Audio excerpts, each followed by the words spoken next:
But even if you believe in the Big Bang would lead you to believe in God, actually. Because how can you have matter and energy come from nowhere? How can they compress themselves into a singularity and expand?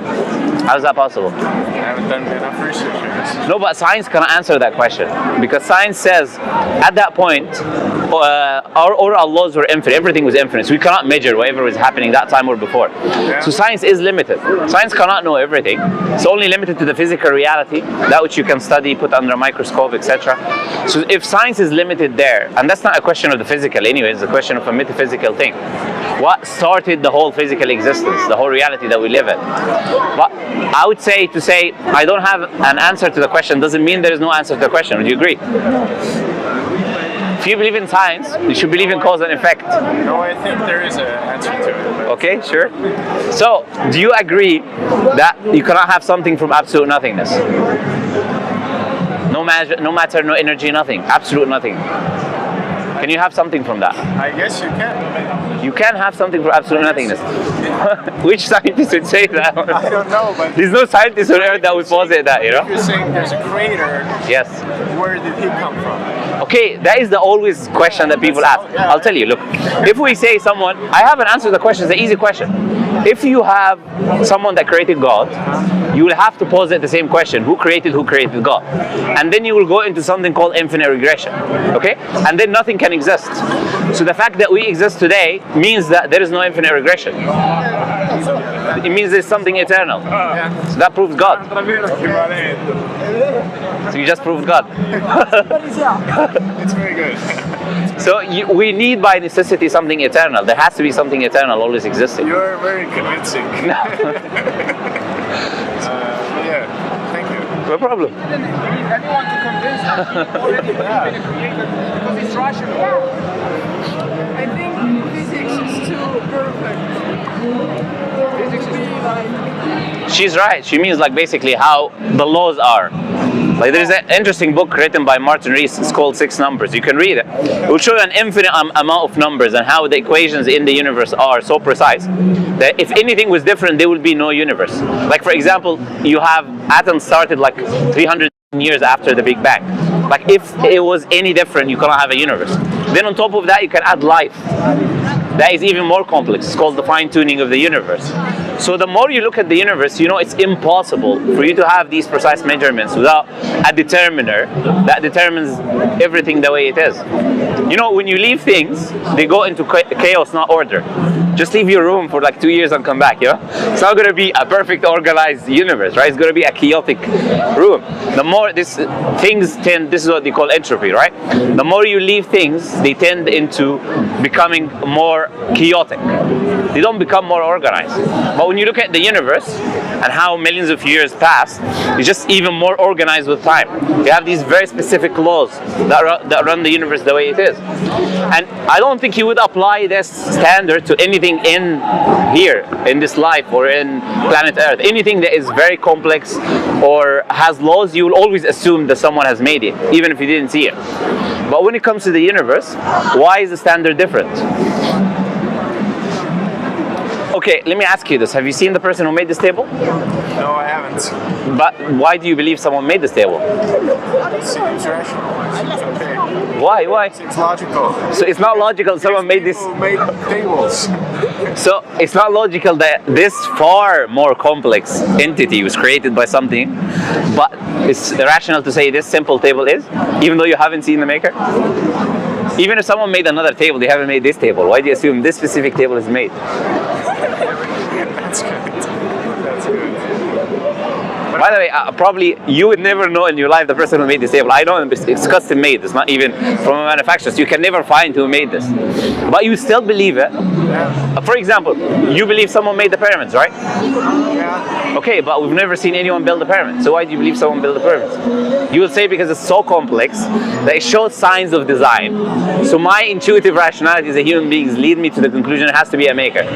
I'll say we apply the same logic to the universe, which is far more complex and far more beautiful and far more precise.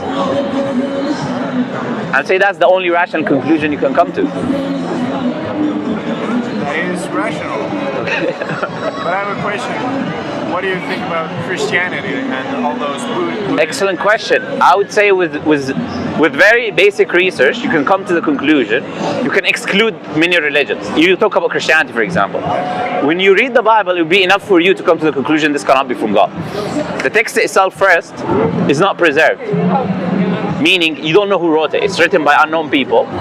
When you say the Bible, which Bible do you refer to? They have different Bibles. They have 66 books, depending on the denomination that you will follow. There's only one Quran. Every Muslim believes in the same Quran. But if you go to Christians, Protestants will believe in 66, Catholics will believe in 72, Orthodox will believe in 82, Ethiopian Orthodox will believe in 88. And they will disagree that these extra books are from God. Some will say it's from God, some will say it's not from God. You start reading the book itself, then you start finding contradictions in the information within the book itself. You read how did Judas, you know Judas was the person who killed Jesus, or person who told the Roman Empire about Jesus, the traitor essentially.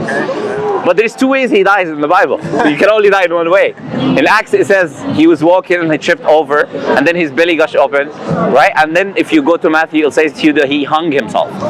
He was in a church, he threw the coins and he hung himself. So how did he die? He cannot die in two ways. Right? So the more you read the Bible, you come to these contradictions that will always disqualify these ideas. You go to the Hindu scriptures, I don't even need to even start talking about that, right? When you talk about the Hindu scriptures, they'll tell you the sun has 7 horses pulling it. They'll tell you that the earth is held by a bull with his 2 horns. The information you read there is sufficient. They'll tell you, you know, you have this monkey god. I'm going to make you go into stories, you know, what the Hindu scriptures say. You give me one rational religion that would actually, other than Islam, you wouldn't find anything. You know, the Quran is very interesting. Why? The Quran itself challenges people. It says if this is not from God, right, then find the contradiction in it. When we see contradiction, by the way, there's 2 types of contradictions. Internal within the text, like I was telling you about Judas, and then external to the reality, like I was telling you about the Hindu religion. Like if God made this universe, He's not going to be thinking there is 7 horses pulling the sun, right? Because He made the sun. So this has to reflect whatever we see. And when you see the Quran, the information within it, we're learning about it today. I'll give you a few examples since you talk about science, right? A few examples there. You know, Muslims actually developed the new scientific method that you're using today. There's a scientist called Al-Hasan ibn al-Haytham in Andalusia in Spain. He developed the modern scientific method that we use today, which is to study physical world through experimentation, repeatability, and falsification. That was what he studied. His book Optics is how we're able to use cameras. The only way you can use a laptop is algorithms. You know, algorithms is a translation of Al-Khwarizmi, which is the Arabic Muslim name, by the way. He developed what algorithms are, and people don't know that it's even a translation of his name. So the only way we can even use computers or laptops is because of that. So the Quran, for instance, will talk about the universe. You know the universe is expanding? Yeah. When did we learn that? You know? I guess Einstein. No. Very, very recently, like in the 1900s, there's a person called Hubble. And then he developed this Hubble telescope, this big map. Yeah. And then we could observe what it was called redshifting, which is the wavelength of the galaxies. Galaxy stretching itself, you know? Fabric of space is stretching. They call it redshifting. Now, that is mentioned in this book 1,400 years ago. It's mentioned. Allah says in the Quran, we've constructed these heavens with power and we're expanding it. That's 1,400 years ago. We don't need a Hubble telescope, you know? Okay. The Quran talks about, do you know the baby in the mother's womb? Talks about the stages of embryology, how the baby develops. There was an embryologist called Keith Moore. He passed away.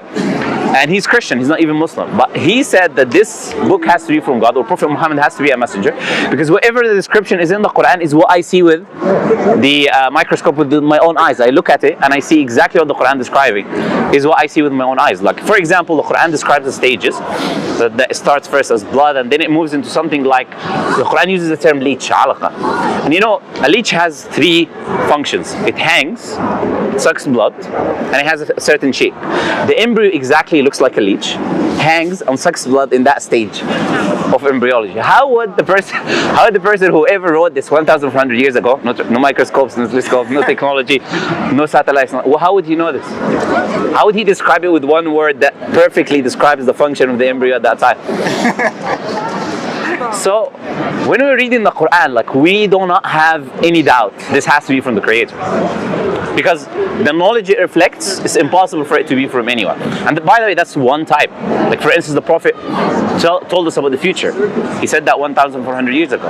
He said, for example, that you will see the barefoot Bedouin Arabs. You know the Arabs? It's Bedouin nations. He said you will see the barefoot Bedouin Arabs competing in building the tallest buildings. Where is the tallest building in the world today? Do you know who's other people competing with them, which is other Arab nations actually. And do you know they were Bedouin Arabs? You know what a Bedouin Arab is? People who live in the desert, don't have civilizations of building, you know, they have tents and camels. And Dubai 50 years ago was a complete desert. You know how it changed? I have guessed that some rich people came up and How did it become rich? oil. Exactly. Do you know the Prophet said the earth will puke its treasures and money will become abundant within you? Okay. How would he know this information? I guess he has to be God. No, but this is the thing. He never said, I am God. He said, I'm sent by God, right? So this information has to come from God, I agree. But then the Prophet says, God reveals this information to me. So unlike Christianity, we don't believe God is a man. We don't believe any human being can be God. We're all limited in our own ways. We're all deficient. But the Creator who created everything is not like man or woman or anything. Creator is one, independent, doesn't have children, doesn't have parents, and there is nothing like unto him. That is a description that Allah gives to himself in the Quran. So Prophet Muhammad said, I am sent by God. God sent me. He reveals this information to me. There you go. This is a revelation from God. He never said, give me all your money, give me all your women. That was not the purpose, ever. The purpose was connect people with God, worship God alone. The Prophet even told the people not to overpraise him. You know, it was never about him. He said, don't overpraise me like the Christians overpraise Jesus. And they turned him into God, right? They started worshiping him instead of worshiping God. So, for a sincere person, I don't think it's difficult in any way, shape, or form for someone to come to the conclusion that Islam is from God.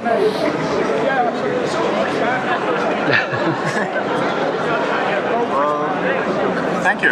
No problem. No, Great talking to you. yeah, just investigate what I said, and then what you can do is do your own research on your own time. You come to the conclusion that what I was telling you is very basic, it's very simple, easy. You took the Quran, right? Yeah. All right, give it to read.